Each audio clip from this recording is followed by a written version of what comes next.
Olá, seja bem-vindo, bem-vinda a esse nosso momento que é muito especial. Estamos felizes de poder compartilhar com você um pouquinho desse assunto que pode ser considerado um tabu, mas que para nós é muito significativo e que precisa ser abordado. Eu me chamo Carla, sou profissional da área de recursos humanos, apaixonada pela minha profissão, e hoje compartilho esse momento com a Adriane, minha colega de pós-graduação. Olá, como mencionado pela Carla, me chamo Adriane e também atuo na área de gestão de pessoas. Nós somos formandas da pós-graduação de Espiritualidade no Trabalho, Empresas Humanizadas e Ecoengajadas da Universidade de Caxias do Sul. Este curso ele é coordenado pelo querido Frei Jaime e pelo professor Diego Piazza.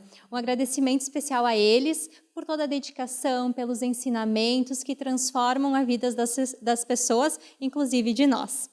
Então, hoje, o nosso objetivo é falar um pouquinho sobre uma temática que foi abordada no nosso curso e que nós entendemos que é de extrema importância, pois impacta no bem-estar e na vida de todos nós. Falaremos sobre a humanização dos processos de luto nas organizações, trazendo um pouquinho também para esse contexto de pandemia que estamos vivenciando.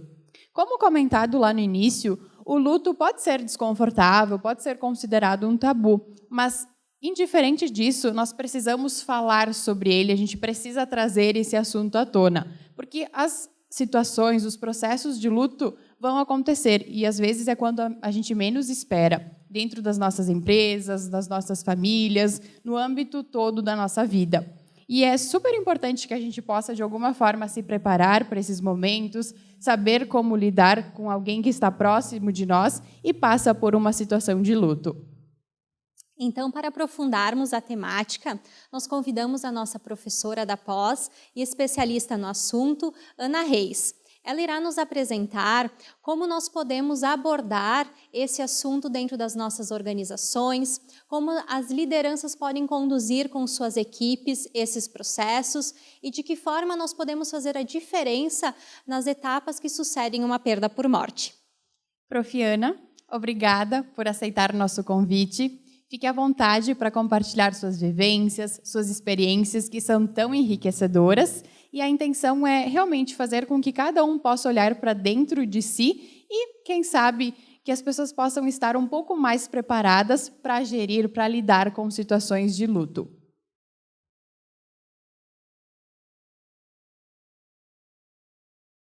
Um abraço aos professores coordenadores dessa pós e especialmente aos alunos. É bastante significativo ter sido convidada tanto para dar aula nessa pós, quanto para estar aqui com vocês, conversando um pouquinho sobre esse tema, que hoje alcança em torno de 100 mil pessoas mais no nosso país. Se eu me emocionar um pouco, preciso contar para vocês que eu sou parte dessas pessoas. Eu mesma, esse ano, há poucos meses, perdi meu irmão mais velho por Covid-19. Um empresário cheio de ideias e muito criativo, que desde o início da pandemia veio cuidando-se muito bem. E por que eu pontuo isso? Porque esse é um dos aspectos, o cuidado, a questão do contágio, o medo, que mais tem afetado os enlutados que nós recebemos de volta dentro das empresas. O medo, o contágio, como lidar com o processo de luto, qual é a função dos coordenadores, dos gestores, dos CEOs, tem sido foco do nosso trabalho dentro do Instituto LUSP. Além do cuidado com os enlutados, com os grupos de Covid, de suporte ao luto pela Covid-19, e outros lutos que têm acontecido na era Covid, que dentro da pandemia tem se mostrado muito difícil também. Então, quando nós pensamos humanização no processo de luto a partir da pandemia, nós nos deparamos com a possibilidade de cuidar dessas pessoas, dos nossos colaboradores, dos nossos profissionais, dos nossos familiares, dos nossos colegas, dentro do tema da humanização, partindo de uma compreensão de vida e morte diferente, que acontece dentro da crise pandêmica. A vida na pandemia implica uma certa psicoeducação em crise. Quando a gente vive dentro de uma crise, o tempo precisa ser quebrado. Os planos a longo prazo, a médio prazo, aquela nossa mania interminável e perfeccionista de controle, os planejamentos estratégicos, os resultados econômicos ou de entrega, tudo isso ficou suspenso no ar quando entramos na pandemia. Porque a vida em crise é uma vida onde o tempo se dinamiza de um jeito diferente. Nós não vamos mais fazer planos a médio e longo prazo, nós vamos fazer planos a curto prazo. O futuro, ele é quebrado em pedacinhos. A gente começa pensando essa semana, esse mês.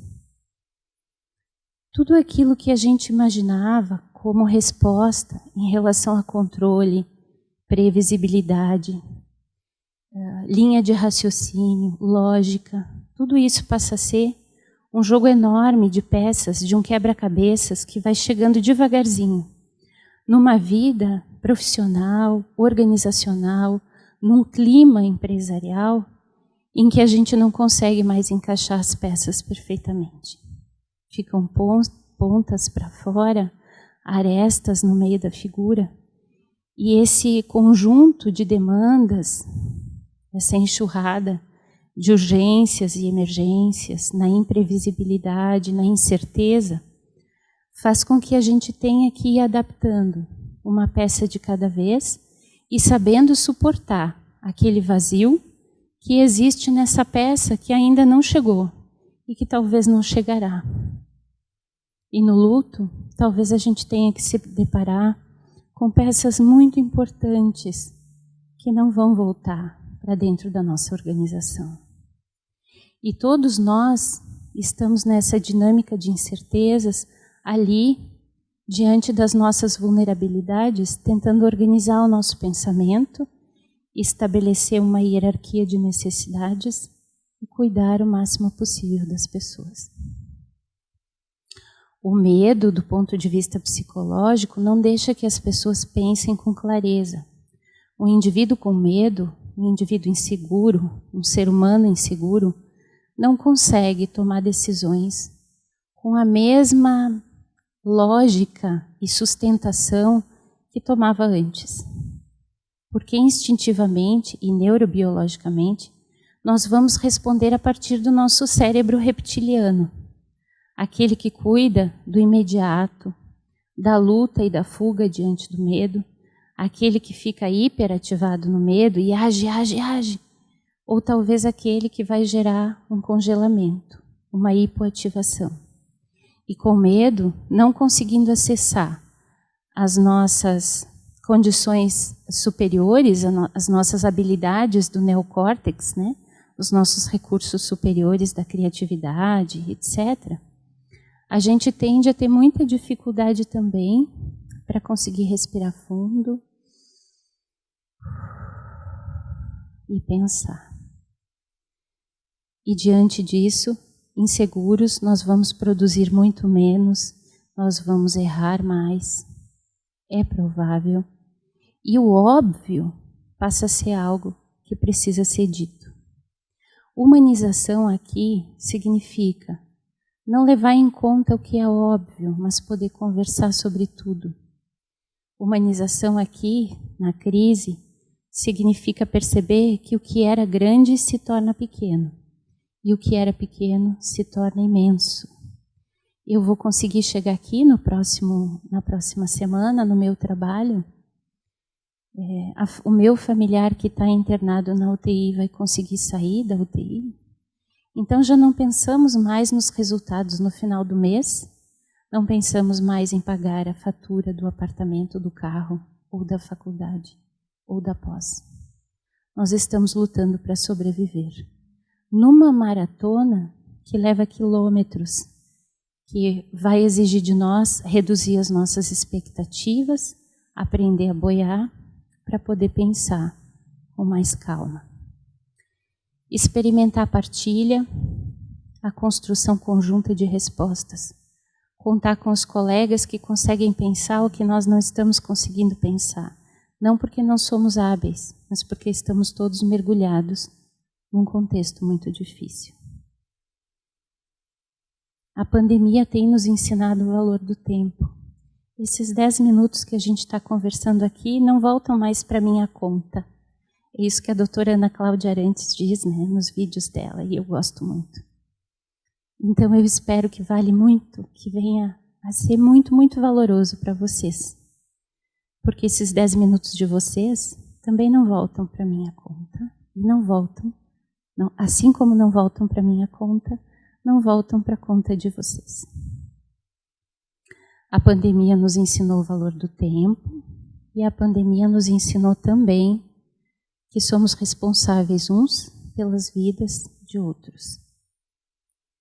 E nesse processo de boiar para buscar a segurança, nós também vamos receber as pessoas que nós auxiliamos, né, nessa busca de segurança em relação ao contágio, ao medo, ao diagnóstico, ao cuidado hospitalar e, infelizmente, ao luto. Nós somos muitos nesse país. E nós não sentimos o luto de uma multidão, nós sentimos o luto que é nosso. E isso repercute no nosso trabalho, sim, porque quando nós voltamos para a empresa, a humanização será não desqualificar a experiência do outro, porque verdade é aquilo que passa pelo corpo, verdade não é uma ideia, verdade não é uma teoria.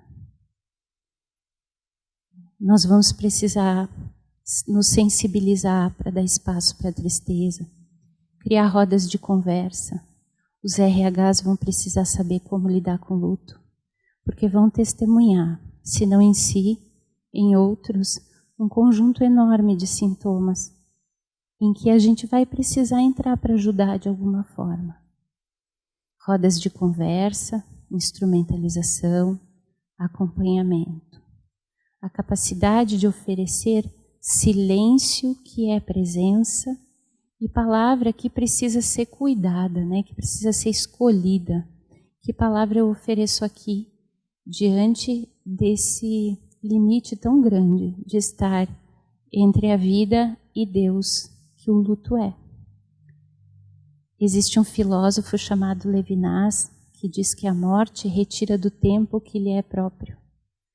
Nós costumávamos viver entre ontem, hoje e amanhã, e quando a gente perde alguém que ama, a gente se depara com a eternidade. Para aqueles que acreditam, como diz a doutora Ana Cláudia, se existe Deus, que bom, Ele sofre conosco. Guarda e protege o que pode dar sentido para nós no amor. Se Ele não existe, existe tanto que nós precisamos fazer uns pelos outros. Tenho visto diretores de empresa se sensibilizar com experiências trazidas em relatos, em narrativas, de pé, nos corredores dentro das organizações, dos seus colaboradores, de seus colegas de trabalho. Porque essas pessoas que estão vivendo a perda pelo Covid-19 saíram de dentro da crise, como a gente descreveu antes.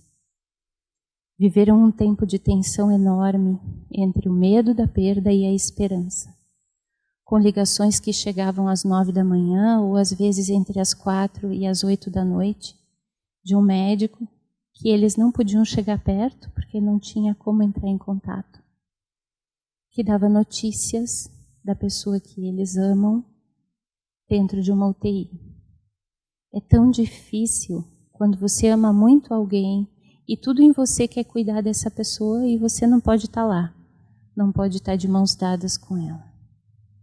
E vivendo 20, 10, 15 dias nessa angústia, você recebe a notícia da morte e você não pode separar a roupa, porque essa pessoa não será vestida com as roupas dela. E você não pode se aproximar para ver o rosto e nem o corpo. A urna é fechada e você se despede dessa pessoa. Alguns minutos, rapidamente, diante de uma urna fechada, no cemitério ou entrega para cremação. Seus parentes não vêm, então não existe ritual, não existe velório. Não existe esse momento de Getsêmani, onde Jesus diz, Pai, se tu pode, afasta esse cálice de mim. Não existe um momento em que Jesus diz, velem comigo, estou angustiado essa noite. Essas famílias ficam sem resposta social, sem amparo. Portanto, as empresas na humanização frente ao luto têm a responsabilidade séria, comprometida com a saúde mental e física, de criar novos padrões de ritualização, de se aproximar desses familiares, de recebê-los de volta ao trabalho com calma, relaxando o isolamento, escutando seus passos, acompanhando o que pensam, o que sentem. Não é ir na direção das pessoas, mas é respeitá-las, é compreendê-las, é com humildade e sabedoria deixar que essas pessoas nos mostrem o que elas precisam. Não é uma relação de ajuda, é uma relação que ajuda. Não é uma relação de dependência ou de assistencialismo, porque todos nós temos condições de lidar com o que nos faz sofrer. Principalmente se é o custo do compromisso de amar, que o luto é. Então, as empresas podem criar, através dos meios de comunicação e da mídia, contatos. E se pode perguntar, mas Ana, o que eu falo para uma pessoa que vive um luto? Como é que eu entro em contato com isso? A gente pode dizer, numa aproximação de olhar, olha, se você precisar de mim, eu estou aqui, mandando uma mensagem de voz, porque mensagem de voz é diferente de texto. Quando a gente entra com a voz, a gente entra com a alma. Se vocês fecharem os olhos aí me ouvindo, vocês vão sentir uma boa parte da minha alma. Mensagens de voz, dizendo, se você precisar conversar, eu estou aqui. Se você não conseguir responder essa mensagem, não tem problema. Responda quando puder. Se você quiser que eu esteja com você apenas para sentir o seu silêncio, para atravessar esse silêncio com você, tudo bem.